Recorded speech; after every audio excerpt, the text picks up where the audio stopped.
কেমন আছো বন্ধুরা? জয়ন্তী 99 কিচেনে নতুন রেসিপি নিয়ে চলে এসেছি। আজকে বানাবো পেঁয়াজ মাছের চপ। দেখতে থাকুন কিভাবে আমি বানাচ্ছি। তো বানানোর জন্য কি কি লাগছে আজকে দেখিয়ে দিচ্ছি।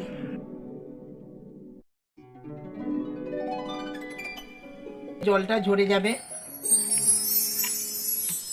সেই জন্য আগে থেকে নুন হলুদ মেখে রেখে দেবো। এটা লটিয়া মাছ বলা যায় কিংবা নিহারে মাছও বলা যায়। তো এর পরিমাণ মতো নুন দেব। এবার আমি একটু হলুদ দিয়ে দেব। তো এটা কেউ লটিয়া মাছ কেউ নিহারে মাছ বলে।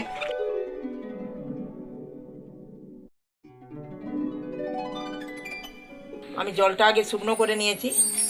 তো মাছের পরিমাণটা বেশি আছে, যার জন্য আমি যতটা লাগবে আমি ওইটাই নিয়ে নিয়েছি। নিহারে মাছের চপ বানানোর জন্য কি কি লাগছে: নুন, সাদা নুন, বিন নুন, বেসন, গুঁড়ো লঙ্কা, সুজি, তেল, গরম মশলা, সস,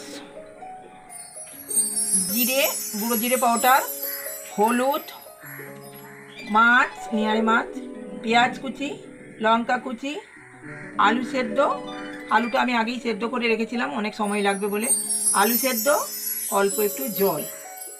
এবার আমি চপের মশলাটা রেডি করে নেব।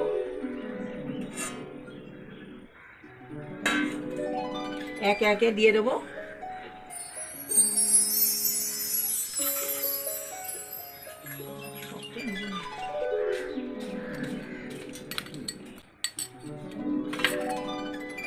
পেঁয়াজ কাঁচা লঙ্কা দেব।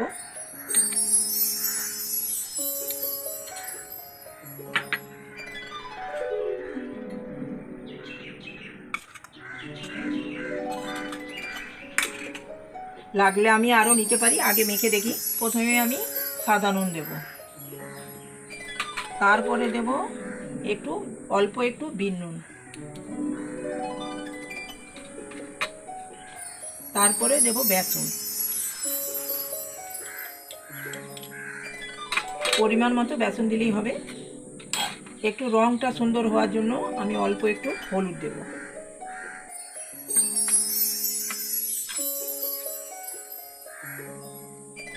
একটু লঙ্কার গুঁড়ো দেব, অল্প একটু।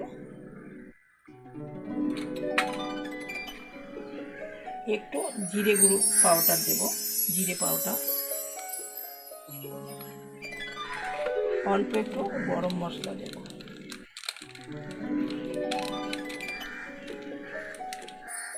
এবার আমি ভালো করে মিক্স করে নেব। আদা রসুন দিয়ে আমি বানাচ্ছি না, তো আপনারা চাইলে আদা রসুনও আপনারা দিতে পারেন। আমি অল্প একটু জল দেব, কেন আমার শক্ত মনে হচ্ছিল, খুব শক্ত হলে ভালো হবে না।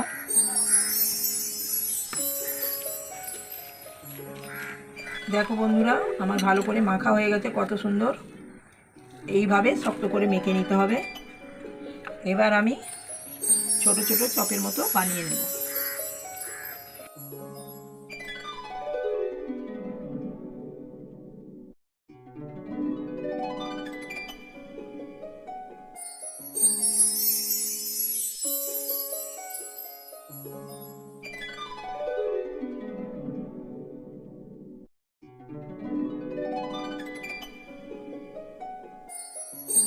এইভাবে বানিয়ে নিতে হবে।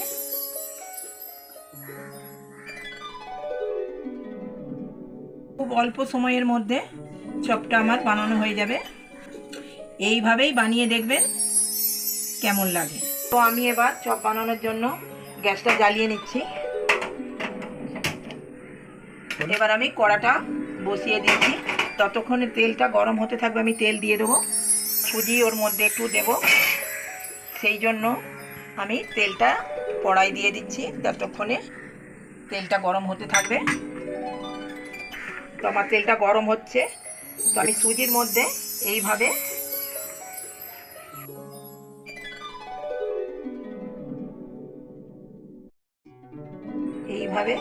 সুজির মধ্যে আমি কভার করে নেব।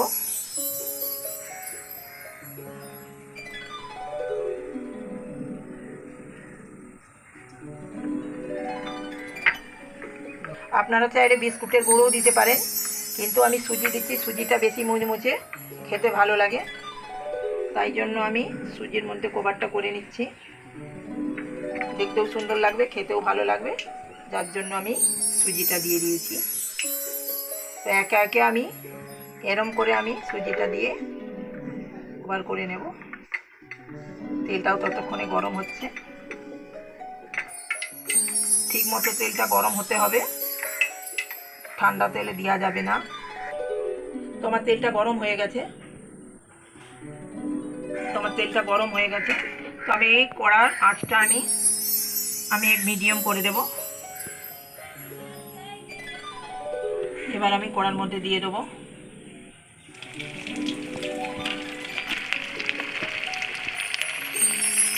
এইভাবে একে একে দিয়ে দিতে হবে।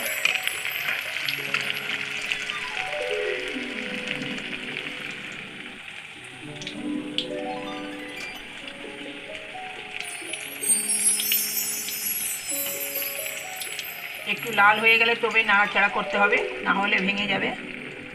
ওইগুলো ততক্ষণে হতে থাকবে, আমি বাদ বাকিগুলো রেডি করে নিচ্ছি।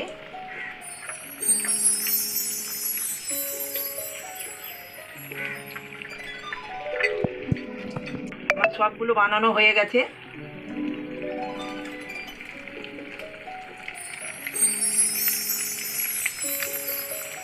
এবার আমি গ্যাসটা একবার ফুল করে দেব। মাঝে মাঝে কম করে দিতে হবে, জোর দিতে হবে গ্যাসটা, নাহলে একবারে পুড়ে যাবে। এবার ধীরে ধীরে উল্টে দিতে হবে।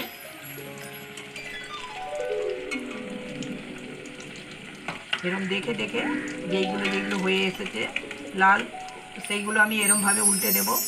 তো কত সুন্দর লাল হচ্ছে।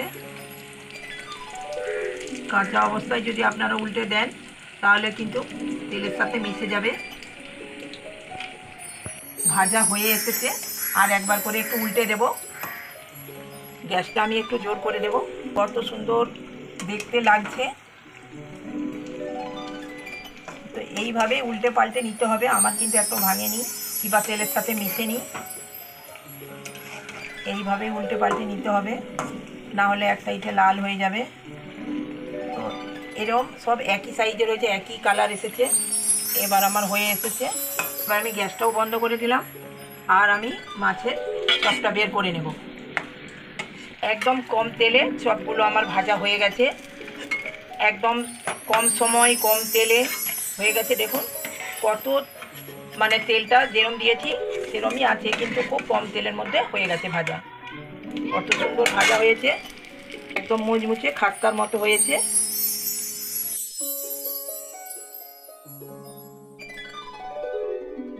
এর মধ্যে সস দিয়ে খেতে পারি।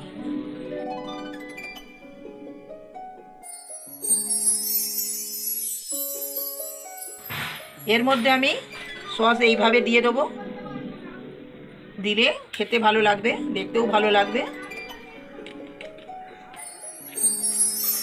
তো আমি সসগুলো দিয়ে দিয়েছি। হালকা করে আমি এর ওপরে বিট নুন ছড়িয়ে দেব।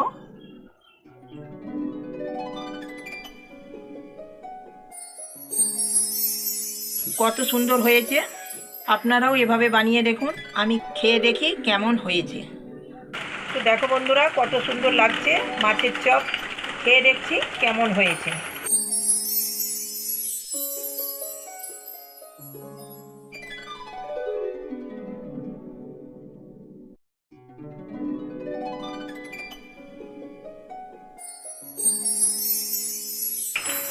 খুব ভালো হয়েছে, মুচমুচে খাস্তা টাইপের হয়েছে, খুব সুন্দর হয়েছে খেতে।